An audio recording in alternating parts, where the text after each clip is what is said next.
Welcome to Green and Red, scrappy politics for scrappy people. A regular podcast on radical, environmental and anti-capitalist politics. Brought to you by Bob Bazanko and Scott Parkin.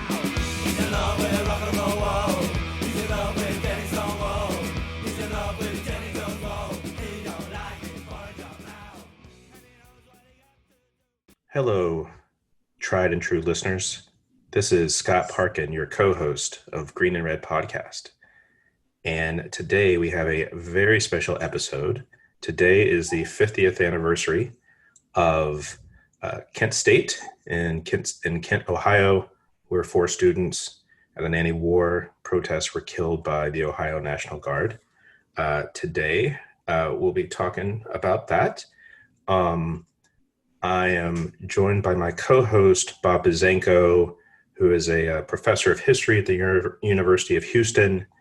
He's author of Masters of War in Vietnam and the Transformation of American Life. And we're really looking forward to talking about this. We've been prepping for this episode a lot. Bob? Thanks, Scott. Yeah, I'm here actually in Ohio. If I got in my car right now, I'd probably be at Kent State in about 45 minutes tops. So if you grow up around here, this is part of our kind of cultural heritage. Everybody knows about Kent State. We've all been there. I had a lot of friends who went to school there, and I visited them. And so it's the 50th anniversary of it right now, which is getting a lot of publicity in this area, probably nationally, actually.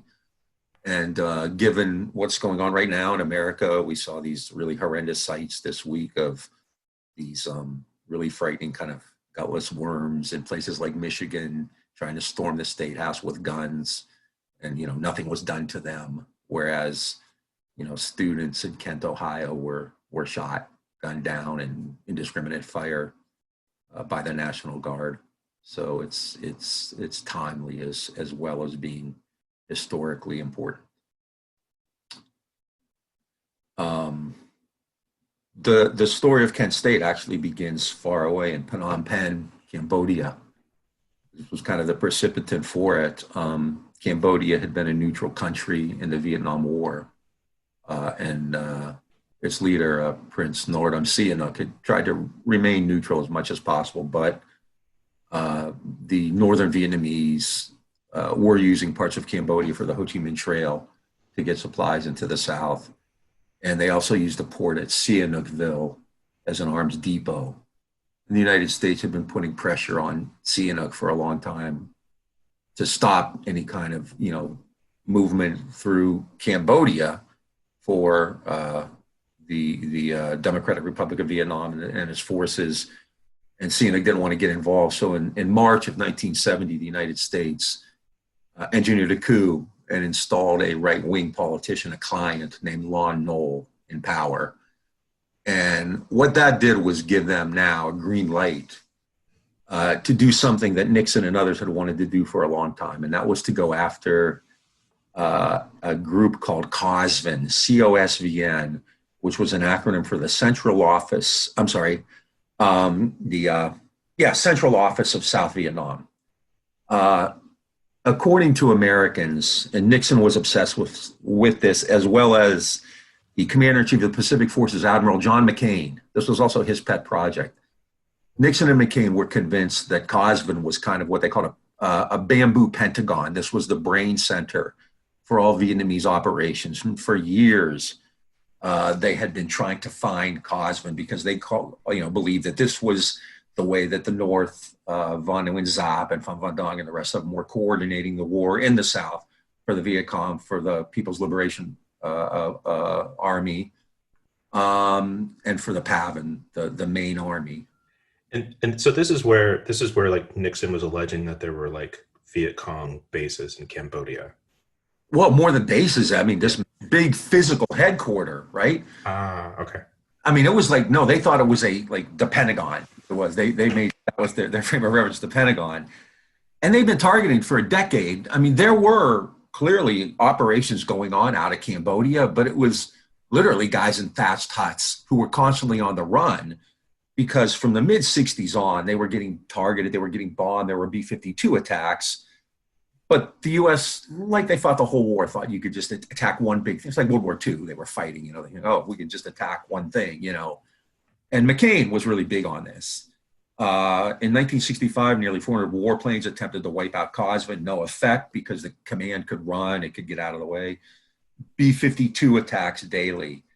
And so now that with Sihanouk out of the way and Lon Nol in power, they could finally go after this Central Office of South Vietnam. That was their fantasy. And so on April 30th, Nixon went on TV that night to announce what he called an incursion, not an invasion, of Cambodia to go after the Central Office of South Vietnam. And he uttered those famous words, if when the chips are down, the world's most powerful nation, the United States of America, acts like a pitiful, helpless giant, the forces of totalitarianism and anarchy will threaten free nations and free institutions throughout the world. Nixon had run as a peace candidate, peace with honor. He had actually withdrawn about 200,000 troops, but now he was expanding the war into another country with ground troops. And so was this, we hear a lot about like Nixon and Kissinger's sort of like grand strategies to kind of take an offense away from the North Vietnamese. And so was this sort of part of that grand strategy, or they just do this sort of haphazardly? Because when I think about like what the Trump administration would do is they would do it and then like, oh yeah, maybe that was a bad idea or whatever. But like, was this a little bit more planned? Well, yeah, I mean, they've been thinking about it for 5-6 years. I mean, Johnson, McCain, but it was haphazard in the sense it didn't exist. Really bad intelligence. The Vietnamese communists had operatives everywhere. I mean, they had them in the government of South Vietnam. So, but the idea that you could go in there and just destroy like some kind of infrastructure and decapitate the Vietnamese was ridiculous. So in that regard, it was a Trump-like operation. Yeah. And found that out very quickly. And then the effect at home was catastrophic. I mean, it just campuses especially erupted the next day because they'd been told, Nixon, remember, campaigned as the peace candidate, peace with honor, a secret plan to end the war, and he had withdrawn troops. Part of it too, and there are a couple different ideas about this. One is like Frank Snepp, who was a CIA agent, called it the decent interval. Like the U.S. knew it was going to lose, but it wanted some time, to like kind of in between. Like 1968 was also a year of a massive economic calamity, speaking of contemporary times. So it was clear by 1968 the U.S. wasn't going to win the war in Vietnam. The Tet Offensive and this massive gold and balance of payments crisis made that clear to the ruling class. But Nixon wanted some time in between, to kind of make it look like he fought. And I think also part of it was they knew they were going to lose and they wanted to destroy the other side as much as possible and make it impossible for them to rebuild. But the impact was catastrophic. And Nixon kind of knew that as he prepared the speech. He was talking to his daughter, Julie Nixon Eisenhower now, who was a senior at Smith College, and he said, it's possible that the campuses are really going to blow up after this speech. So he anticipated that. Public opinion actually supported the invasion, and that's a whole nother story. But outside of Tet, actually, there was generally decent support for the Vietnam War. This idea that they were undermined at home is another myth. But students at over 1,300 campuses went out the next day, starting on May 1st. 536 campuses were shut down completely. 51 never came back. They closed for the semester. In California, the governor of California, I'm sure you know who that is. Ronald Reagan shut down the entire state university system. Pennsylvania did the same. Students went out all over. And in Ohio, they went out at Ohio State, Ohio University, but the place that everybody would come to know would be at Kent State. Kent is a working class community. It's not far from Cleveland and Youngstown and Akron and Canton. So this is part of the industrial Mahoning Valley, the industrial Midwest at the time. Kent State's a different place. It's not Berkeley. It's not Columbia. It's not Ann Arbor. It's working class kids. There had not been a big tradition there of political protest, of anti-war protest. It wasn't a bunch of elite students. These are, kind of middle class, working class students. On May 1st, they held a vigil, and they got together and made plans to have a big, that was the same, the calendar runs the same as this year. May 1st was a Friday, May 4th was a Monday, which is the same as this year. That night, police went out to these students having a vigil, peaceful vigil. They had words, and the mayor declared a state of emergency and asked the governor, James Rhodes, to send help. Rhodes is a well-known person in Ohio political history. He served as governor 4 terms. He had 2 terms. He was, there was a 2-term limit, but then I don't know if they changed the rules. I don't remember. Or he served another 2 years, 2 terms after that. Hardcore, right-wing, really kind of reactionary guy. He was also running in the Republican primary for the Senate in the spring of 1970 against the incumbent Robert Taft, who, compared to Rhodes, was more moderate for sure. Is that Robert Taft, who was known as Mr. Republican, or is that his son? No, not his son. That was his son. Yeah. The Taft family, I don't think there are any Tafts right now in state government in Ohio, but if not, that's probably the first time in, a century. This is William Howard Taft, Robert Taft. So, right. It's like they're like the Kennedys of Ohio, and Rhodes was running to the right of Taft in the primary. So one thing, as I was reading and prepping for this, is that on Kent State, there had actually been an anti-war campaign for about a year trying to get the ROTC off campus, which also sort of played into this as well, right? Yeah, and that was a target everywhere. When the decade began, when John Kennedy was president, there were over 200,000 college students were enrolled in ROTC programs. It was mandatory in some places, like at Ohio State, I think it was mandatory. Texas A&M, where my family went. Everyone had to do ROTC. Yeah, no, I think they did Ohio State too. And by the end of the decade, it was below a third of that. It was around 70,000. And yeah, that had been a target all over. But it wasn't, as we'll see, it became far more than that. Yeah, there had been campaigns to get rid of ROTC all over. And Kent State did have that. But again, it's not like Columbia. It's not like Berkeley. It's not like Ann Arbor, Penn, anything like that. It's a commuter school. On the weekends, everybody heads back home. So it's very different in that regard. There are a couple of works on working class colleges, via an anti-war protest at working class colleges, and it's a different dynamic. At a lot of these places, the cops, there was a real class distinction. Like at a place like Columbia or Berkeley, the cops, kind of saw these elite college kids, and they kind of enjoyed going in there and messing with them or even, beating them up or whatever. At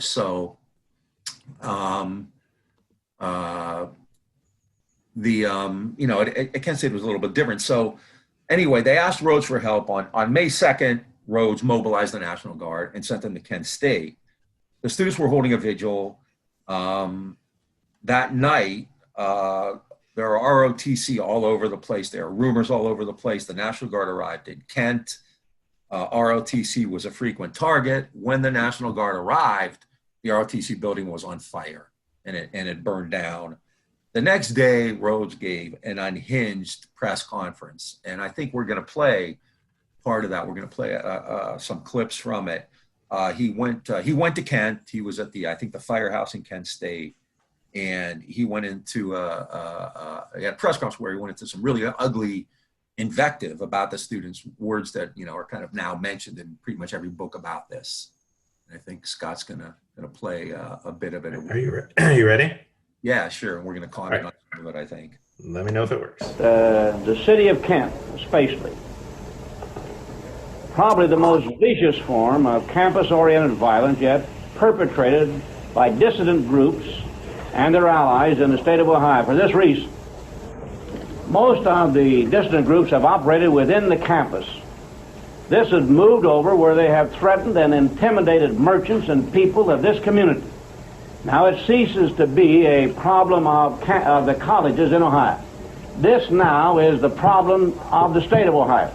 And I want to assure you that we're going to employ every force of law that we have under our authority not only to get to the bottom of the situation here at Kent, on the campus, in the city, and we have asked the complete cooperation of the district attorney of the federal government because federal supplies were burned and destroyed in the ROTC building, and these people, after we can find them, after a complete investigation, will be turned over to the federal government.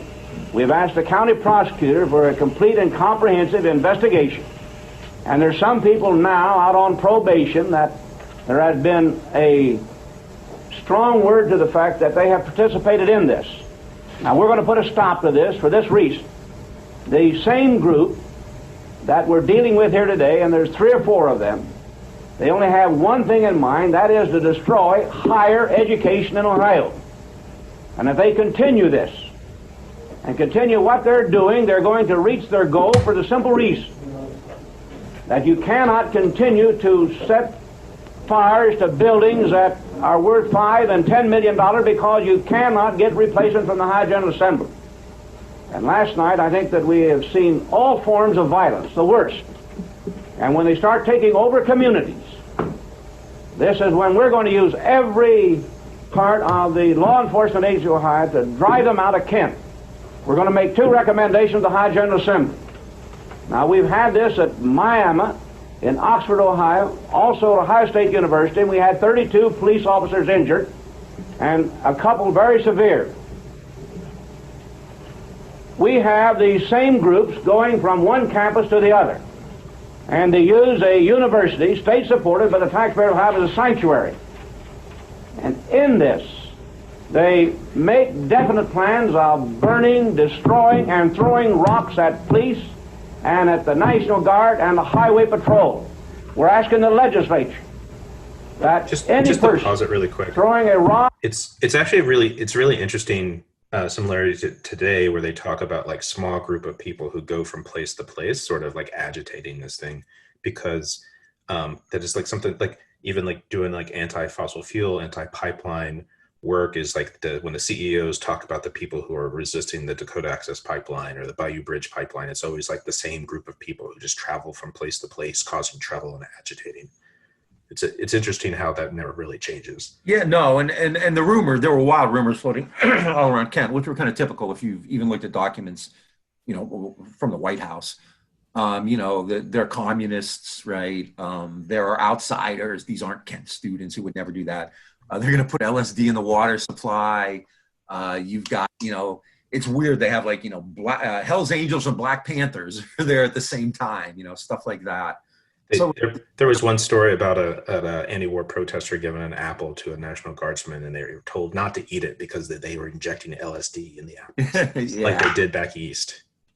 No, right. It's this incredible alarmism and this idea to attach it to some kind of broader conspiracy, because good students would never do that. So God bless our vast left-wing conspiracy.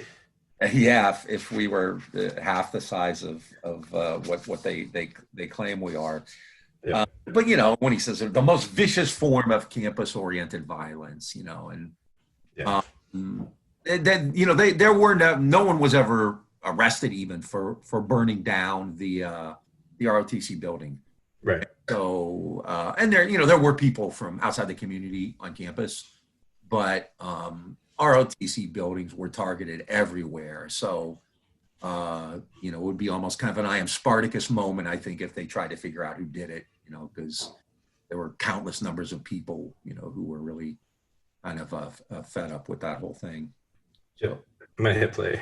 Sure.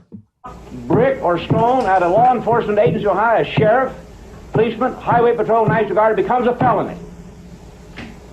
And secondly, we're going to ask for legislation that any person in the administrative side or as a student, if these people are convicted, whether it's a misdemeanor or felony, participating in a riot, they're automatically dismissed. There's no hearing, no recourse, and they cannot enter another state university in the state of Ohio.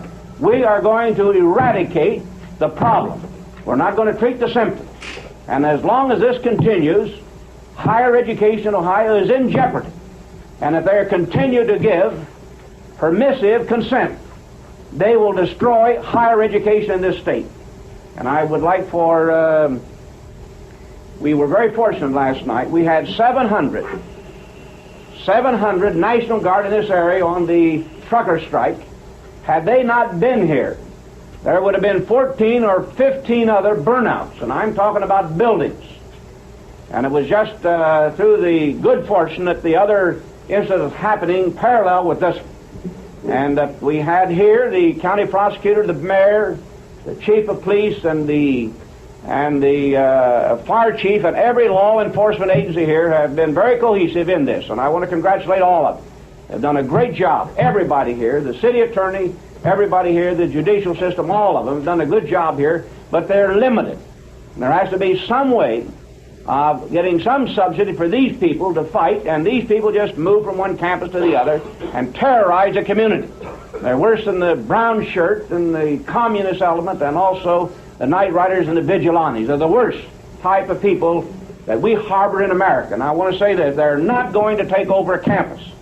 And the campus now is going to be part of the county and the state of Ohio. There's no sanctuary for these people to burn buildings down of private citizens, of business in the community, then run into a sanctuary. It's over with in Ohio. You know, General? It's like a proto Fox News going on there with James Rhodes. Yeah, and that's generally kind of the money quote, right? They're worse than the brown church and communist element. The night riders and the vigilantes are the worst type of people that we harbor in America. And then I think that we're up against the strongest, well-trained militant revolutionary group that has ever assembled in America, right? So, I mean, obviously, it's incredibly hyperbolic. It's alarmist. It's fear-mongering of the worst type. And, you know, ironically, the students on May 3rd, on that Sunday, went to campus to start, like, kind of cleaning up. You know, they were kind of, like, just, you know, it was cathartic, you know, whatever, kind of try to ratchet down the emotions. So even though they went down there to help clean up, you know, after the events of May 2nd and the fire at the ROTC. And, you know, when the National Guard showed up, that was provocative. And so, yeah, there were clearly skirmishes where people were throwing, you know, bottles and stuff and yelling and screaming at them, always at a distance. So on May 3rd, on that Sunday, the mayor declared a curfew. However, at 8 p.m. that night, students showed up for another vigil, and the National Guard used tear gas to disperse them. They went to another part of campus where they had a sit-in. The Guard began physically forcing them back and even bayoneted some of them. So tensions were high. The next day was May 4th, which was the day that the students had planned on May 1st to have a larger rally that was supposed to be held at noon. That morning, university officials went out with 12,000 leaflets saying that it had been canceled. They sent the National Guard out. The students told the National Guard essentially to go fuck themselves. They gave an order to disperse, and the students rejected it. And so the Guard started using tear gas. You've probably seen the photos. The wind was blowing the other way. These National Guard, I mean, they're working class people. They had been, it had been a busy spring. They had been at a tornado. There was a tornado or some kind of natural disaster about a month before that. There had been, Rhodes alluded to, a trucker strike. And I read that actually in the trucker strike that the snipers were shooting at the National Guard, like sniping at them. Yeah, I mean, truckers are far more badass than college students. Yeah, exactly. So, it's a far more dangerous situation than. And you can imagine what the state of the National Guard is in 1970 also. I mean, like I said, ROTC had been kind of ravaged. So you're dealing with kind of, tin soldiers, right? That's where kind of he got the line from. Mm-hmm. So when they launched the tear gas, the wind was blowing, it came back in their direction. They wore gas masks. Some students were getting the tear gas canisters and lobbing them back. It was pretty ugly. Then the National Guard started marching on, kind of trying to disperse them kind of very aggressively. They didn't know the campus. The students simply went in another direction. The Guard found itself. They kind of laid siege to themselves. They marched toward an area that was fenced in. And so they had to turn around and come back. And that's when, around 12:30 in the afternoon, things broke loose. A sergeant in the guard fired a pistol into the crowd. And then the numbers vary. The official data says that 67 shots were fired in 13 seconds. Reporters, including New York Times reporters, said that the shooting lasted for over a minute. They found evidence of 67 rounds of ammunition. Who knows how long the volley went on. 29 of the 77 guard admitted to firing their weapons. And this is the rough part, right? 4 people were killed and 9 were injured. It's hard to talk about this. The people killed, and then it's worth mentioning their names, there was a woman, Sandy Lee Scheuer, who was 20. She was not participating in the protest. She was walking to class, and she was shot from a distance of 390 feet away by an M1. Allison Krauss, who's probably the best known. She was an honor student at Kent State. She was shot from 330 feet away. Her sister Laura is a pretty well-known peace and justice activist who, along with Bill Kunstler's daughter, formed a kind of a truth and justice commission on Kent State, and very active. She'll be there at Kent State for the 50th anniversary. Jeffrey Miller, who was protesting, and he was friends with Sandy Scheuer and Allison Krauss. He was the closest. He was shot from 265 feet away. You've seen that famous photo that won the Pulitzer Prize. There was a 14-year-old runaway on campus that day, and she's kneeling and shrieking. And that was Jeff Miller. And then maybe the most ironic was Bill Schroeder, William Schroeder. He was going to class. He was caught in the crossfire. He was an ROTC scholarship winner, and he was killed from a range of 382 feet. So, in the immediate aftermath, actually, people blamed the students. There was a national poll, 58% blamed the students. Rhodes actually picked up momentum and almost defeated Taft in the primary. The students were shot all from, these vast distances. And so the idea that, they had it coming, they were throwing rocks is utterly absurd. You'd have to have, I don't even know if you have Major League Baseball player's arm would be able to throw a rock 382 feet. So it had turned ugly, and this was really terrifying. The war had come home. These are middle-class white kids. I'm pretty sure all 13 of the students shot were, and it kind of showed that the ruling class will destroy whoever gets in its way, or whoever they even think gets in its way. Nixon had called them bums who were blowing up the campuses and offered no sympathy. No, it's very much like Trump, right? No words of sympathy. Spiro Agnew said the killings were predictable, and that the campus protesters were part of a psychotic and criminal element in the society. J. Edgar Hoover, if you don't know who he is, look him up. Very sensitive figure in American history. He said that he told Nixon that one of those women killed was nothing but a whore anyway. So this is the way they responded to. And, like I said, this is part of our kind of cultural heritage in this area. And it's still, people get angry. I mean, I've seen people argue. I've argued over it. So there was this real kind of smear campaign going on. But what it did was really kind of blow up America. The next day at Ohio State shut down for the rest of the semester. A High Street, which is the main place in Ohio State, was just filled with students. I know people who were part of the Ohio State strike. The famous football coach, Woody Hayes, went out to High Street to try to because a lot of football players were participating, to try to drag them out. The campuses kind of blew up after that. And there was one of the scarier moments, actually, in I think contemporary American history, there was this real fear that, if they could send the National Guard out to shoot students at Kent State, then who knows, what they were capable of doing. That following weekend on May 9th, there were, on a Saturday, kind of an impromptu protest. Over 100,000 people went to D.C. Nixon decided to show he was a person of the people, and he went out to talk to them late at night. And it's the famous Lincoln Memorial visit. Yeah, the famous Lincoln, and he talked about football, and he was just rambling. Protests and violence continued. There are also a couple people there who came to be, are better known now. One of the students at Kent State on May 4th was Chrissie Hynde, who would go on to form the Pretenders. She was really good friends with Jeff Miller. Another was Gerald Casal, who helped form Devo. Devo was a Kent State band. The term devolution came out of what they saw on May 4th. And Dilo was a good friend, Casal was good friends with both Jeff Miller and Alison Krauss. And Chrissie Hynde's song Revolution was actually about Kent State.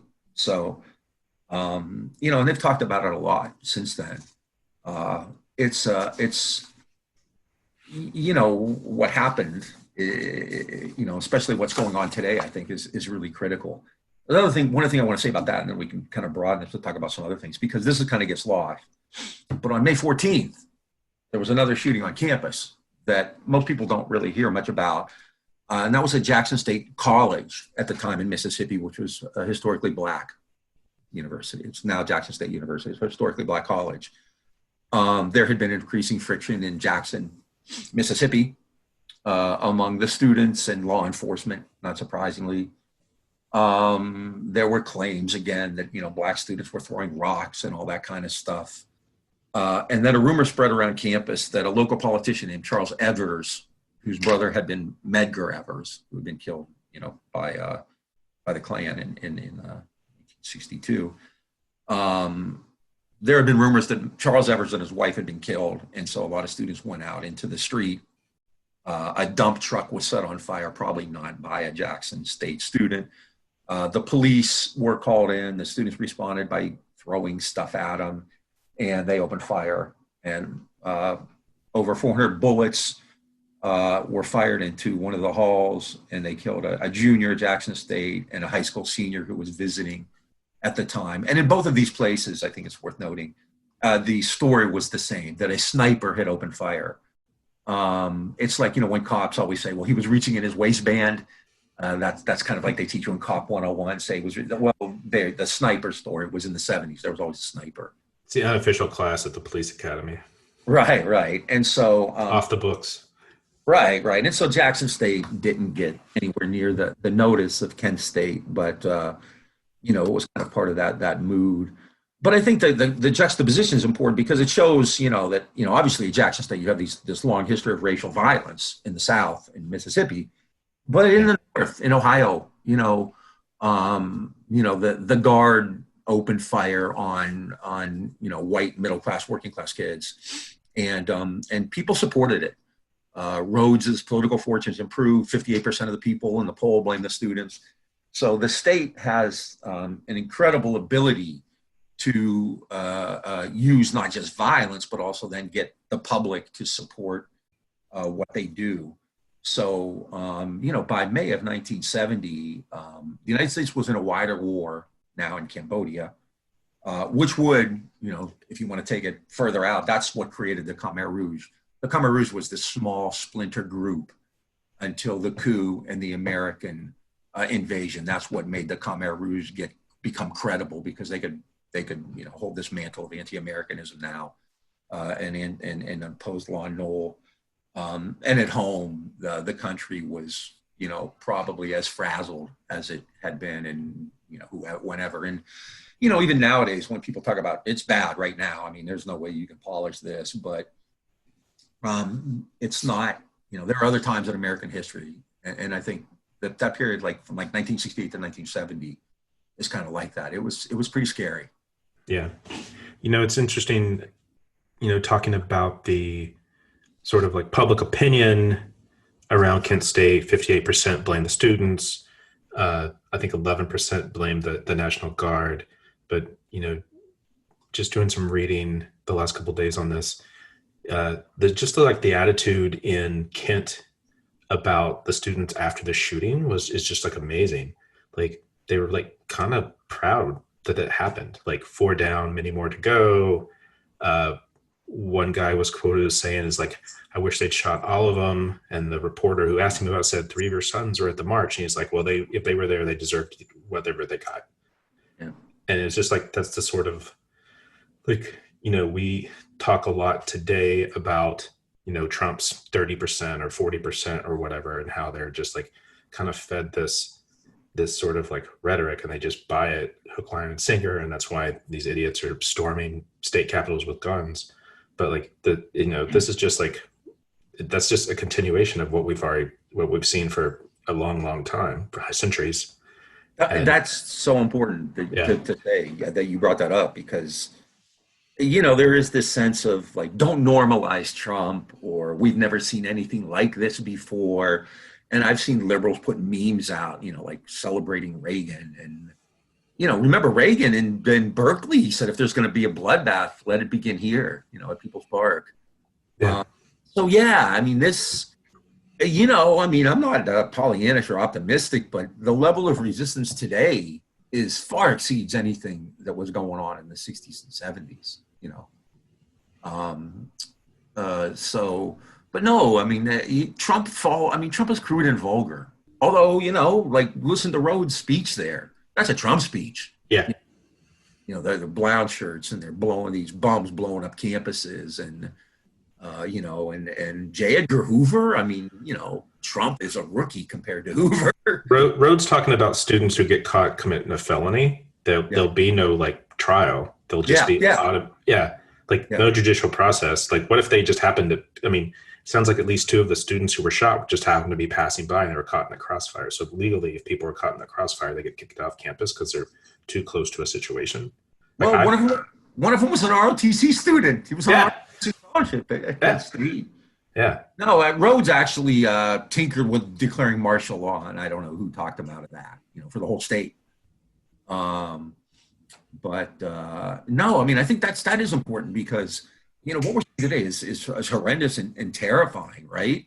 But it's not. This is America, and I think we're seeing this veneer, this bullshit about American exceptionalism is finally, kind of falling away.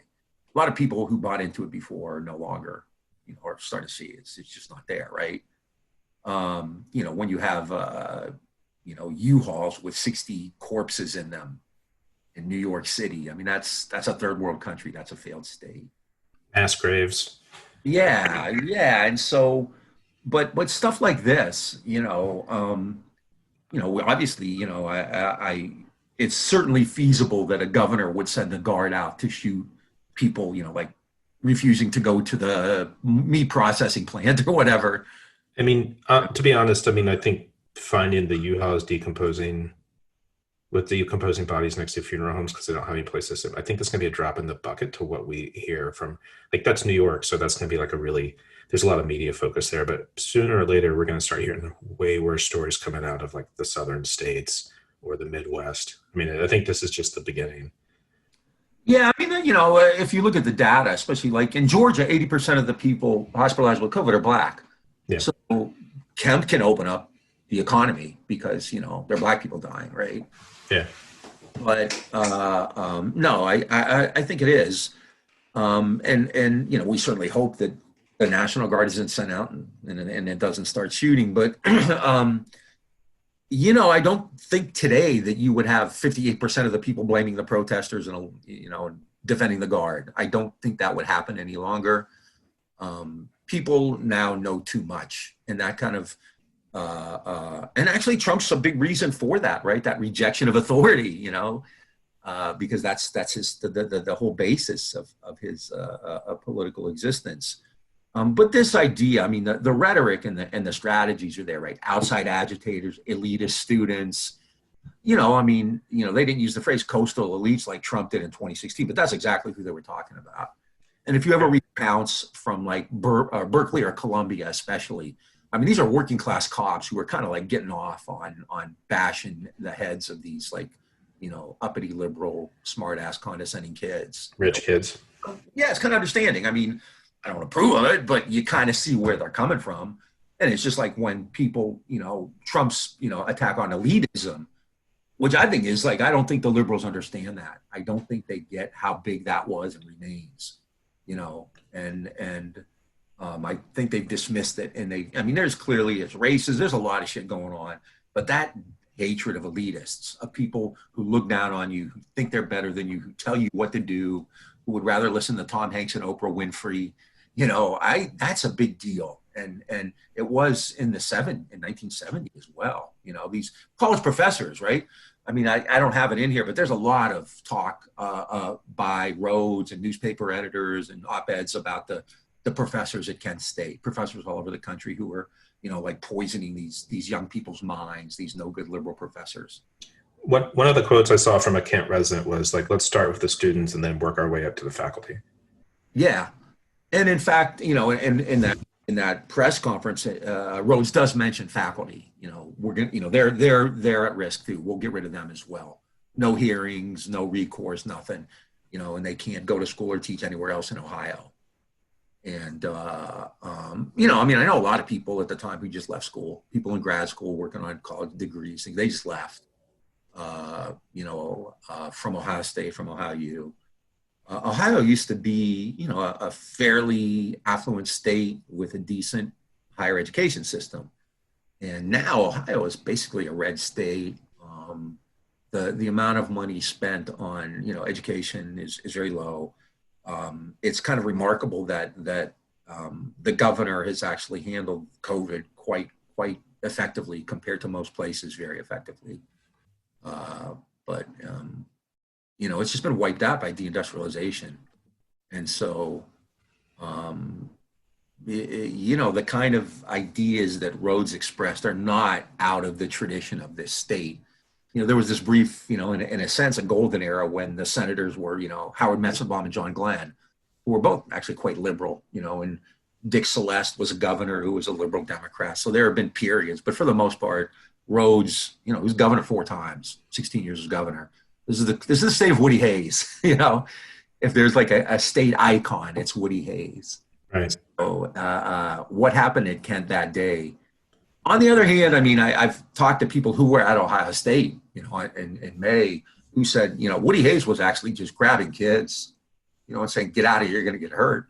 So there was more than that going on. But yeah, most people said, yeah, the kids had it coming. They shouldn't have been out there. And the guards were, their lives were at risk because they were getting rocks thrown at them. And, I point out that these kids were 300 and some feet away who were killed, and the guard didn't know what they were. They didn't know anything about Kent State. They shouldn't have been there.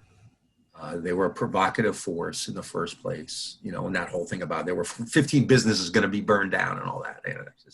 The other thing that Rhodes said was that the ROTC building was like a $5 or $10 million building. It was an old building. It was an old field hospital that didn't get sent to the Pacific, and it was basically wooden and fallen down. It was an old wooden building. Yeah. That's preposterous, of course. No, it was an old. The other thing I did read is the students actually did have a hard time getting the fire started to burn it down. Oh, really? Yeah. It was multiple attempts before it actually happened. Oh, I'm surprised. I figured it would have gone up with a flick, flame, because it was an old rickety building. I've been to Kent State, and there's still a battle for it. It took forever just to get a plaque put up, and I believe there's a dorm now at one of the spots where I can't remember what exactly happened, but there was a big fight over that. Obviously the people who run Kent State would rather downplay it, but that's not possible anymore. How do people in Northeast Ohio feel about it now? Younger people, not so much. I grew up, I've mentioned this before, in a different kind of house, my dad was a union president. My dad opposed the Vietnam War. And so they always thought that was insane. I think it scared them.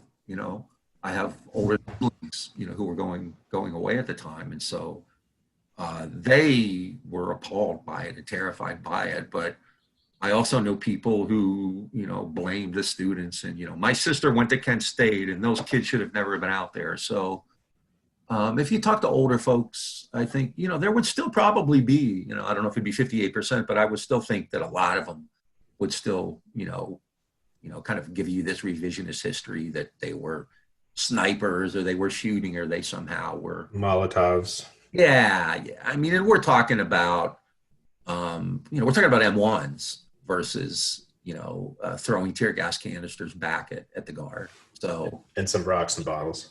Yeah. And who knows how much, but yeah, like I said, and you can look at the pictures, they're all over the internet. There's a gap. There's never a face-to-face confrontation. I mean, yes, whatever it was in Michigan, these insane people are literally like in the face of these cops the cops are wearing masks, but these people aren't, right?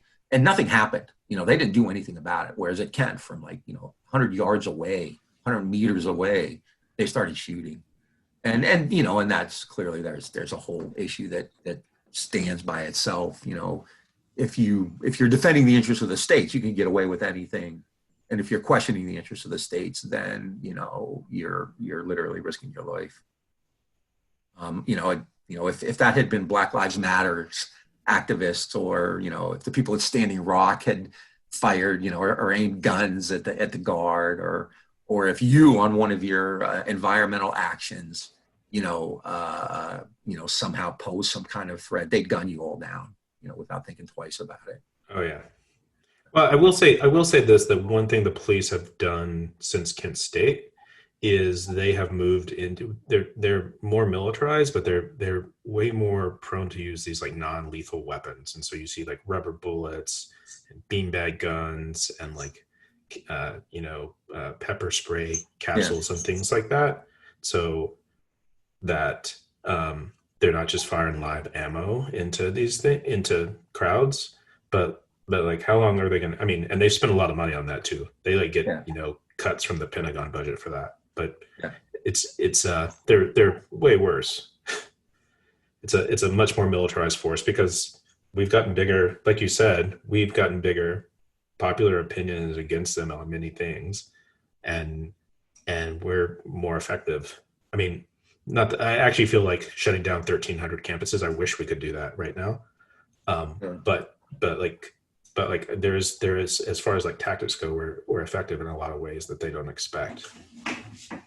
Well, it's going to be interesting. I'm a professor, and got an email yesterday that the University of Houston, the Texas schools, are planning on going back face to face in the fall.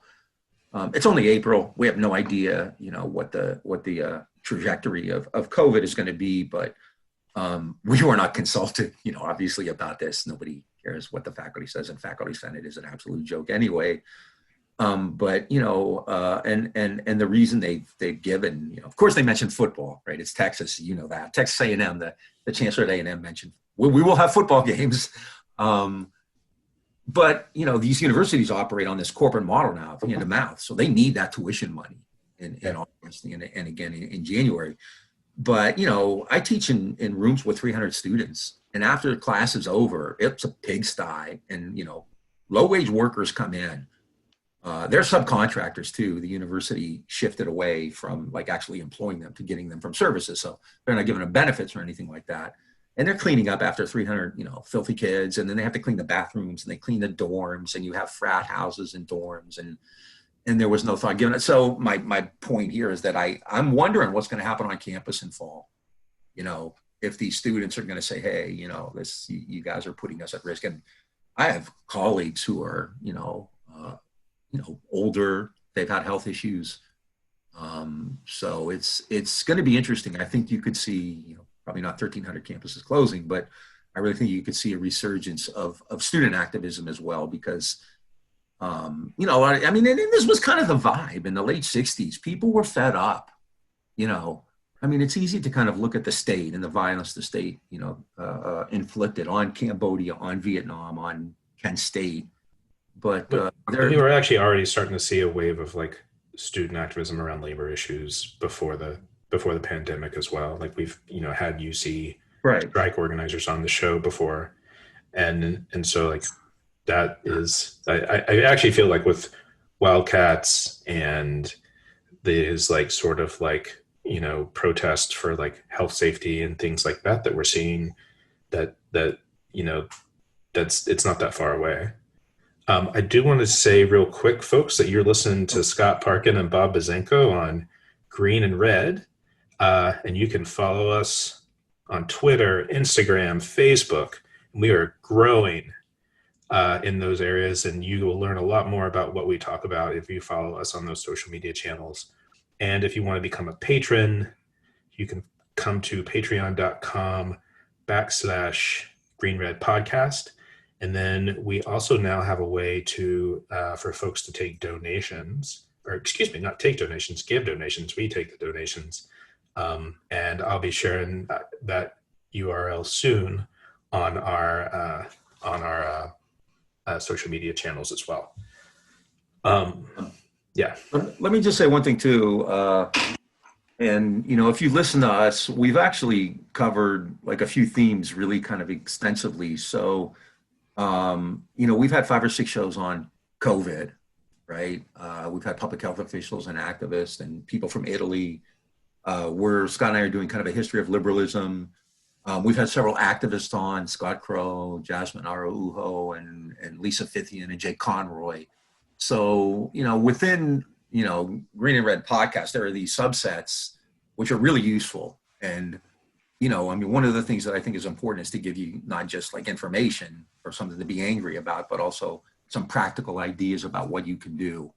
And there's a lot of stuff that we've talked about with some really awesome people. I mean, Scott Crow and Lisa Fithian are really, all longtime activists, Jay Conroy. And then you have Jasmine, the stuff they're doing in Southern Solidarity is really inspiring. And, anybody anywhere can do these kinds of things. And we'll talk to labor people. We want to talk to people from Amazon and, wherever. So there's also a lot of practical education to be had here as well. So I just want to kind of throw that in for ourselves, blurb ourselves, because I do think that there's a lot of podcasts out there and it's hard to be different. But I genuinely, think that we are. I don't know.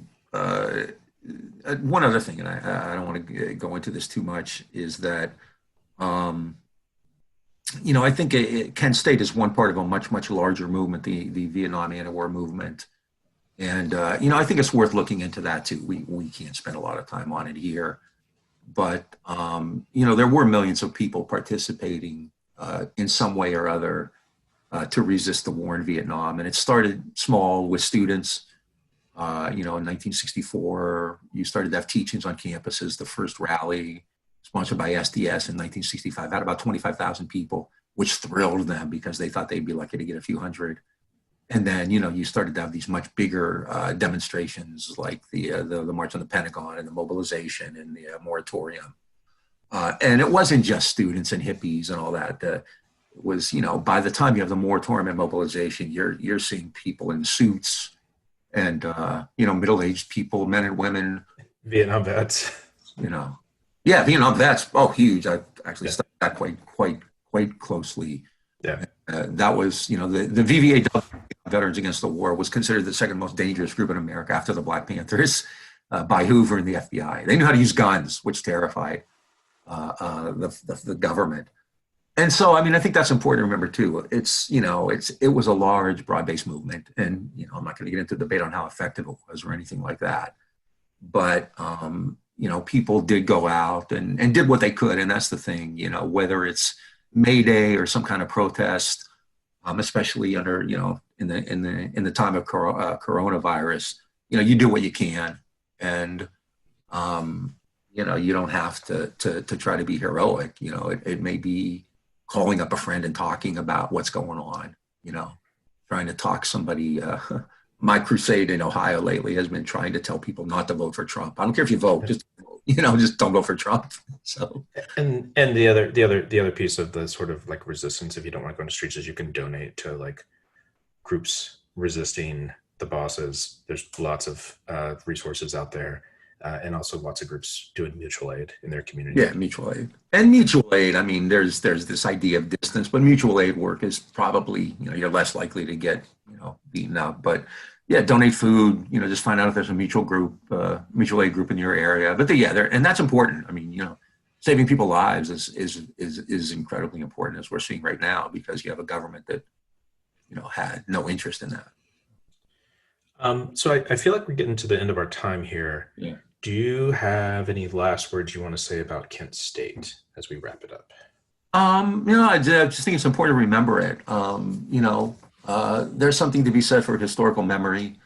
I'm not really sure there are lessons to be learned from it, but what we talked about at the beginning, I think might be the most important thing. We're living in very dark times, but we have before, and as horrific as Donald Trump is, and I don't even want to imagine another 4 more years of this, but it's not unique. This is what America is, and I'm not saying that as a way to encourage you to go out and hate America. That's up to you. But be aware of what it is, and don't romanticize certain parts of the past. Or, Trump is not a monster. He can be taken on. I mean, and I think that's if there's anything that comes out of this, you can take these people on, and they need to be challenged, as much as possible. And Kent State was a tragedy, and let's hope that doesn't happen again. But sadly, it's likely the state uses violence all the time. I mean, that's what they're doing right now. These COVID deaths are deaths of state violence to a large degree, right? Yep. All right, folks, you've been listening to Green and Red. Today is the 50th anniversary of the killing of the students at Kent State. Thanks for joining us. Follow us on Twitter, Instagram, and Facebook. Become a patron at patreon.com, Green Red Podcast. Go forth, stay safe, and raise a lot of hell.